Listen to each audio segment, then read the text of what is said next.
sem prav vesela, ko vas vidim toliko mladih, ki vas zanima diskriminacija zaradi starosti in razočarana, da ni nobenih predstavnikov starejših. Edina, ki mi je res obljubila, da bo prišla, se je izgubila, jaz upam, da bo prišla. Moram pa reči, da sem se pelala z dvema mlajšima, recimo ena srednjih let, še ne vem, koliko je stari, in me skoraj prepričala, da nismo nič diskriminirali stari. Ampak sred sem videla tamle v plakatu, ki bi ga je hči dala, da piše, da je direktna in indirektna diskriminacija. To se pravi, da smo vsaj indirektno diskriminirani. Ampak bolj važno se mi zdi to, da se marsikateri starejši počuti diskriminiran. In tle pa je vaša vloga, da vprašate starejše, da ne rečete, nič niste diskriminirani, da jim prisluhnete in da skupaj na podlagi te znanosti, ki jo imate tamle, ugotovite, ali so ali niso diskriminirani. Počutimo se bolj na robu družbe. Ena taka diskriminacija, dve imam taka primera diskriminacije, ki jih večkrat navajam. Ena je bila, vedno boste slišali leta drugič, pred 2 mandata nazaj, ko smo izbirali evropske poslance, je bila ena taka predstavitev poslancev na televiziji Slovenije, zdaj ne vem, ali je bil Pop ali bila naša televizija, pojma nimam, ampak ena od teh. In ena zelo znana novinarka, katere ime sem čas vedela, zdaj sem pa pozabila, ker sem stara, je rekla profesor Jožetu Mencingerju, ker veste, da še danes velja za eno od vrhunskih strokovnjakov na področju gospodarstva, da se je pred 20 leti upozarjal, kam gremo, in smo zdaj tam, kamor je upozarjal. In je rekla, lejte, profesor, vi ste star 75 let, kaj pa mislite, da lahko naredite v Evropskem parlamentu? In je kar malo debel pogledal, in je pa tudi povedal, kaj misli, ampak gladko je edino, kar bi mu še povedala, koliko je star, je bil pa, kako je ime? Ivo Vajgl, ki je bil pa star 74 let. Nobenega drugega ni vprašala, koliko je star, oziroma ni povedala, koliko je star. In to je bila zame čista diskriminacija, ki je pravzaprav bila ena huda neumnost. Mi bi mogli imeti več profesorjev Mencingerjev in doma v parlamentu in v Evropskem parlamentu, da bi se za nas kaj spremenili. Drug tak primer je bil pa, mi smo se zelo angažirali pri tem, da bi se zakon o volitvah v državni zbor upokojenci, pa vam eno.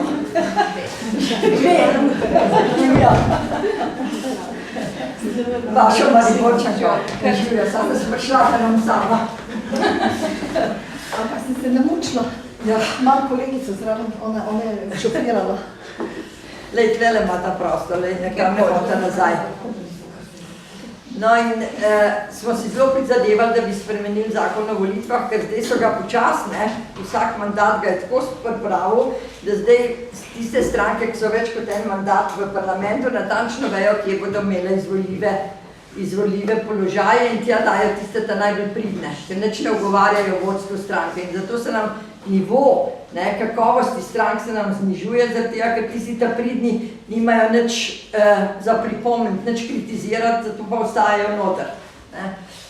No in ko smo ta zakon vložili, je stranka Mira Cerarja, ki je dejansko profesor prava, so imeli argument, da zakon o volitvah je pa tako pomembna stvar, da to pa ne more narediti civilna družba. Seveda so mislili nas in jaz sem jih potem tam izvala, sem rekla, poslušajte, vi gospodje, ki to govorite, to so bili mlajši ljudje, Cerarja ni bilo tam, sem rekla, pa sej ta profesor, ki je zdrav mene sedel, profesor Kristan, je vendar vaš profesor, se je on pripravil to zakon, to ni veljalo. Skratka, svojega lastnega profesorja, ki jih je naučil pravo, so imenovali, da on je pa, da je civilna družba, on je zdaj upokojen in nima kaj govoriti pri izdelavi zakonov. S takimi rečmi se srečujemo. Na poti, zame je najhujša diskriminacija ta, da tam 200,000 upokojencev nima toliko pokojnine, da bi lahko se sami preživljali in padejo potem na vaša pleča. Ravno sem gledala 60% žensk, upokojenk in 50% upokojencev imajo pokojnino za polno delovno dobo nižjo od praga revščine za enočlansko gospodinjstvo. Tukaj smo debatirali, a to je diskriminacija ali ni, ampak jaz mislim, da je. Tako kot je, zame seveda to ni edina populacija, ki je diskriminirana. Diskriminirani so tudi tisti, ki službe ne morejo najti, pa ki delajo za nižji dohodek, kot je minimalni ali dohodek, ki jim omogoča življenje. Tako da tega je dosti, sem pa ravno zato vesela moje prijateljice Slavice, ki je občinska odbornica v Spodnjem Dupleku, da mi ona kaj pove, ali čuti kakšno diskriminacijo, ona zelo veliko dela s starejšimi ljudmi, ali se počutijo diskriminirani in ali se ti kot občinska odbornica, koliko vas je odbornikov, ker stvari se ne morejo spremeniti, če ni dovolj ciljne populacije tam, kjer se odloča. In jaz trdim, da je ena od posrednih diskriminacij tudi ta, da imamo Slovenci bistveno mlajši parlament, kot ga ima Evropska unija. Saj imeli smo, jaz zdaj sem 4 leta neaktivna, pa se mogoče kaj spremenila, ampak dvomim, ker mislim, da je premalo starejših v našem parlamentu. Takrat pred 4 leti je bila povprečna starost slovenskega poslanca 45 let, evropskega pa 55, se pravi, smo imeli izrazito mlajšo populacijo med politiki in če ciljna populacija nima svojih predstavnikov tam, kjer se odloča, pač ima večjo možnost, da bo diskriminirana kot ne. Se pravi, da diskriminacija starejših ni več, jaz mislim, da je še, Kako je, en primer sem še dala, domovi za starejše. Mi imamo kar visok nivo domov. Jaz sem gledala drugod po Evropi, sorazmerno dosti jih imamo in tudi kakovost je še kar dobra, ampak problem je v tem, da so ti ljudje, ko so noter, to so najbolj šibki starejši ljudje, odvisni popolnoma od negovalnega osebja. Ali ne bom rekla čisto popolno, ker svojci hodijo in opazujejo, ampak to, kar jaz že par let sem priporočala, zdaj ne več, Ministrstvo za delo je bilo to, da bi morala biti občasno na par let neodvisna raziskava, kjer bi spraševali za mnenje same uporabnike doma, svojce in delavcev v domovih, zaradi tega, ker je delo v domovih dosti težko in se tega ne naredi. Obstajajo ankete, ampak domov samih. To se mi je pa že neparkrat so mi prišli ljudje povedati, da se preprosto ne upajo nič pritoževati, da se ne bi kaj zgodilo. Lahko da tudi pretiran ta občutek, ko so ljudje tako zelo v stiski, kot so starejši v domovih. Toliko sem jaz mislila, zdaj lahko da so še jaz mislim še to odnos, to smo tudi debatirali na poti, odnos otroci starši. Ne vem, je to dejansko se na nekem trenutku ta odnos spremeni in postanemo odvisni od tega, da se bodo otroci z nami ukvarjali. Ne mislim to, da rabimo fizično pomoč ali pa finančno pomoč. Enostavno postanemo, nas skrbi, če se bomo tako z otroki pogovarjali, ali nas bodo obiskovali. In tle je potem ta odnos lahko zelo različen. Tako da tle bi bila zelo vesela, če bi kdo kaj pripomnil, kako je to med starši in otroci, ne glede na to, da vemo, da se ta odnos ustvarja 40-50 let, cele 2 generacije se ta odnos ustvarja in je pač tak, kakršen je po tolikih letih skupnega življenja. Izvolite. Hvala. Zdaj se zahvaljujem za uvodne besede, čeprav nisem ravno strokovnjak za to področje. Jaz sem samo terenc. Jaz bi mogoče tukaj nadaljeval, ker ste vi končali, v tem odnosu, se pravi, starostnikov oziroma ta odnos otroci starostnike. Jaz kot terenec opažam en velik problem, namreč otroci, ki imajo starše, ki so pod pragom revščine zaradi ekstremno nizkih pokojnin, so praviloma nižje izobrazbe, nižjih poklicev in tudi sami, govorim predvsem za Maribor, sami v hudi socialni stiski. In tako starostnik, hote ali ne hote, ne glede na to, kaj se je 40 let gradilo, se spremeni v breme.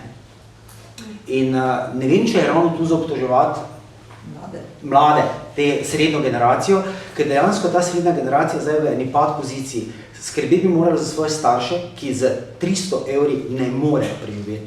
Ljudje božji, ne gre. Obračaš gor, levo, desno, ne gre. Čist matematično ne gre. In za sabo že imajo otroke, ki smo pa zelo pedocentrično orientirana družba. Ne? In srednja generacija je v hudi pad poziciji. Samo opažam eno zadevo, da če kdo diskriminira te naše starostnike, to zagotovo država. Zdaj mi bo rekli, ja, država, to smo mi. Bom še malo zožil to državo na politike. Mimo grede, koliko je te dni nazaj, se ta cepec od Šarca gladko začne na glas govoriti o tem, kako bo že spet varstveni dodatek ukinili. Istočasno bojo pa meni za en plačilni razred dvignili plačo. Dragi moje in drage moje, v najhujši krizi leta 2012 jaz nisem stradal in moji otroci niso živeli na pragu revščine. Ja, kot učitelj so mi vzeli ogromno. Nikoli pa me niso pahnili v revščino. Starostnike, ne da so jih pahnili v revščino, razvrednotili so jih do zadnje kaplje krvi, ko so vzeli varstveni dodatek. Da ta Mrakova ni vredna pol žlice tople vode, ne bom nadaljeval. Da zdaj pa njena naslednica dela enako neumnost in bo zdaj šla končno, recimo pogojno, da smo upokojence spravili tam malo nad 500 evrov, te najrevnejše. Pa še enkrat, ljudje božji za 500 evri, dajmo preživeti, no pa koga mi hecamo. In zdaj bomo jim že spet vzeli varstveni dodatek. Istočasno pa javnemu sektorju dvigujemo plače. Javni sektor sem, zato si upam klatiti po javnem sektorju za vso silo. Zakaj? Zato, ker imamo močnega sindikat, starostniki pa nimajo. In če želite vedeti, kaj pomeni, kako izgleda diskriminacija starostnikov, jaz vas priljudno vabim vsak četrtek ob 16. uri pred vrata upornika v Melje, ulica Kraljeviča Marka 14. Mene je sram. Mene je sram zato, ker vidim v teh ljudeh svoje babice in svoje detke. Samo eno babico še imam. Ostali so že pokojni. Pa še tista revša ne ve več za sebe, ker je demenca naredila svoje. Ljudje božji, družba, ki za svojimi starimi starši počne to, je bolna družba. Ne glede na to, a smo mi zdaj visoko izobraženi, a smo mi zdaj svetovni prvaki, ne vem kakih vseh znanosti in da imamo dejansko gospodarsko rast 5% to je strašna hvala, da imamo celo v parlamentu stranko, katera se zagovarja kot revolucionarna stranka. Dobro, zdaj so nekaj začeli čivkati, ampak Šarec samo da usta odpre o varstvenem dodatku, ima da levica ga požre pri živem telesu. Njeh! Navadili so se kravat, pa udobnega stolčka, ki ga parlament nudi. Ne vem, če je to diskriminacija, ampak da vzameš človeku dostojanstvo na stara leta. In potem reče, da se ne jamrajo. Ljudje božji, kaj vi veste, da so ti ljudje danes. To so ljudje, ki so živeli v drugem času, kjer so jih 40 let učili, če boš pridno delo, imaš varno starost. In moja generacija je te ljudi izropala za varno starost. In potem se nevladniki, tukaj gremo neke dobrodelneže in smo rešitelji in tako dalje. Vsaki četrtek se sam sebi zagabim. Zagabim se sam sebi. Ker moram gledati solzne oči, zato ker bi ta uboga upokojenka ali uboga upokojenec neke finčleke iz mojih rok v njene roke. Ja, zavedam se, če ne bi bilo upornika, bi mali bolj še huje. Ampak jaz se sebi gabim. In sploh ne vem, o čem mi debatiramo. Starostniki so ranljiva skupina, z njimi se ne ravna tako. Zaradi denarja in zaradi pešanja življenjskih moči. Jaz sem danes pogledala podatke za avgusta, 10 000 ljudi ima še zmeri manj kot 300 evrov pokojnine, 15 000 med 300 in 400 in 30 000 med 400 in 500 in 96 000 manj kot 600. Kot sem rekla, je pa prak revščine 662 evrov za enočlansko gospodinjstvo. Torej, imamo tam 150 000 ljudi, ki so na vaših plečih. Ne? In to sem prej pozabila reči. Družba je tako narejena, da če se na enem koncu kaj naredi, se na drugem koncu pozna. Ne? In to imate popolnoma prav in sem zelo vesela, da ste načel, ne? Ker dejstvo je, da so to starši delavcev, ki niso dobro izobraženi in ki nimajo služb. Ne? In te boge pokojnine včasih, zdaj mogoče je bolj, da je tudi le zaposlena, ampak so rešvale ena pokojnina tudi družino mladih. Ne? Tako da ne veš, kako živijo. Mislim, da 3 leta nazaj smo dobili od enega podjetja, smo dobili enormno količino čokolade za božji čas, december. Ne? Takrat smo še imeli, tako bomo rekli, 2/3 upokojencev, 1/3 samohranilcev. Zdaj, v bistvu, ta 1/3 samohranilcev so zmanjšali, ne zato, ker niso vredni, ker ne rabijo pomoč, ampak zato, ker upornik ne zmore toliko. In smo se res v glavnem fokusirali v upokojence. Ne? In mi to čokolado jedimo in pride potem ena mamica in mislim, da mesec januar poprej, gospod Boris, lepo vas prosim, ne mi zameriti, ampak ne mi prosim več dati čokolade, reka, moji otroci bodo čokolade umrli. Ne? In jaz prijem pisano, moram dobro kazati, da sem to čokolado, nekateri je bilo ogromno. Ne? Pa pravi moja sodelavka, pa pravi, dobro, da začnemo upokojencem dajati, ne? Meni to takrat pametno ni potegnil, tipični moški, ki pač ena pa ena ne bo lepo povezati, ne gremo. No in mi res začnemo deliti in mislim, da je bilo eni tretjič, ko smo začeli deliti, se je ena gospa razjokala.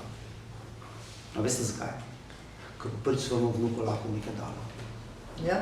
Čokolado. Navadno čokolado. To je tu, v Mariboru, to je v Sloveniji, to ni v Zanzibarju, to ni na onim koncu sveta, to niti ni science fiction, to je realnost. In tako me hudiče v jeziku, mi vsaki tok časa nek kljukac se me najde, pa mi začne razlagati o tem, kako jaz populistično pretiravam okrog teh naših penzionistov. Pa dobeno teh kljukcev pa hudič ne pride na vrata napornika, pa pridite pa pogledajte. Vse jim nič ne skrivam, vse jih ne zapiram, vse jim tudi vrečke na glavo dajem. Pridite pa pogledajte. Zdaj pa v številkah, ne? Tu govorimo o več tisočih. Dragi moji, en tak, a ni to dovolj?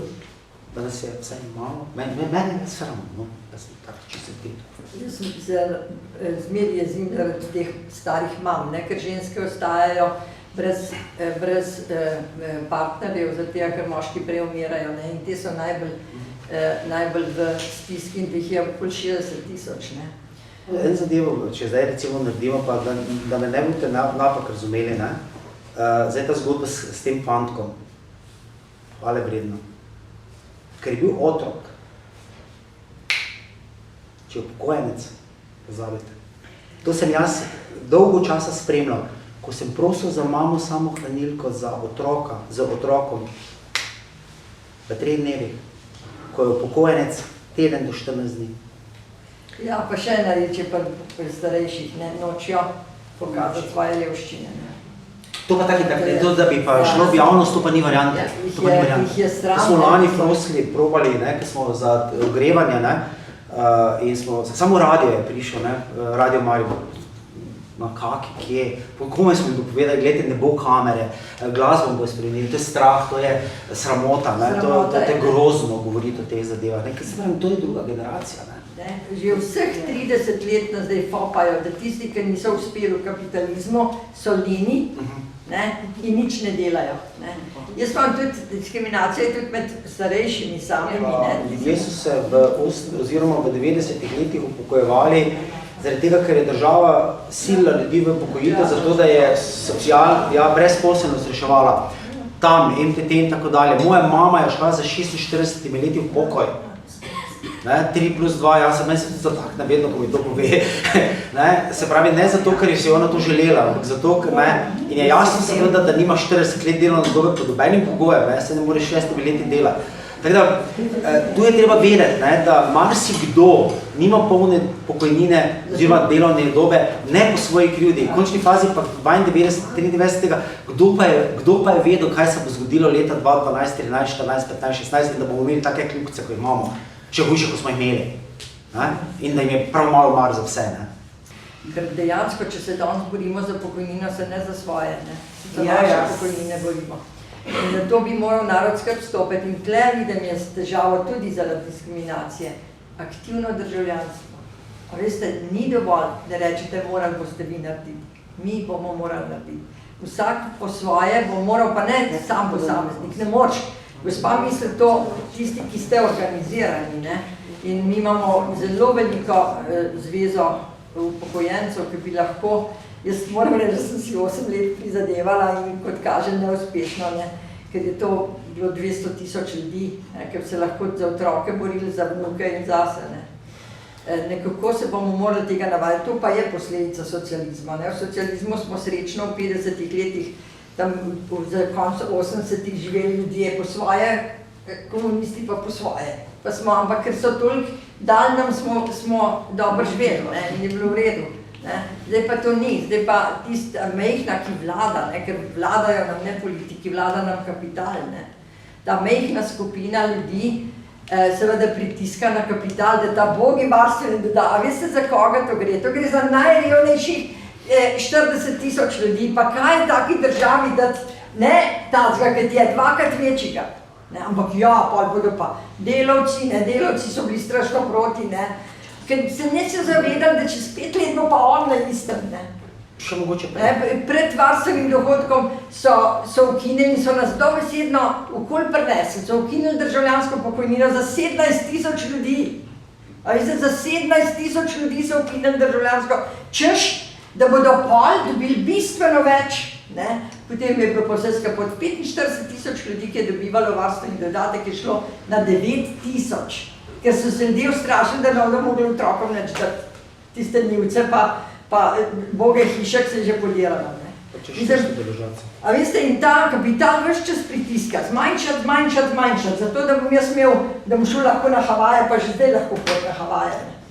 Tako da, če ne bomo aktivni, civilna družba nas bodo prinašala okoli.